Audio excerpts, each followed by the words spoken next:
राष्ट्राचा। नमस्कार, मी सुधा संध्या लाईव्ह मध्ये आपलं सगळ्यांचं स्वागत। राष्ट्रवादी काँग्रेस पक्षाच्या राष्ट्रीय अध्यक्ष तथा उपमुख्यमंत्री सुनेत्रा पवार यांच्या हस्ते राष्ट्रवादी काँग्रेस पक्षाच्या महिला प्रदेशाध्यक्षपदी वैशाली नागवडे यांची तर युवक प्रदेशाध्यक्षपदी निखिल ठाकरे यांची नियुक्ती करण्यात आली आहे।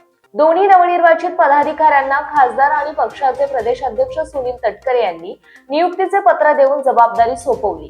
भोंदू अशोक खरात प्रकरणामुळे अडचणीत आलेल्या रुपाली चाकणकर यांच्या राजीनाम्यामुळे रिक्त झालेल्या राज्य महिला आयोगाच्या अध्यक्षपदाबाबत मात्र अद्याप कोणताही अंतिम निर्णय झालेला नाही।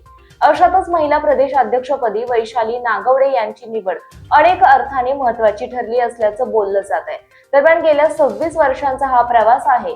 पंचायत समिती सदस्य, महानंद दूध डेअरी चेअरमन, पुणे जिल्हा राष्ट्रवादी महिला अध्यक्षपद असे 14 वर्ष काम करण्याची संधी मिळाली। या पुढची मोठी जबाबदारी समजून काम आता करायला हवं, अशी प्रतिक्रिया वैशाली नागवडे यांनी दिली आहे।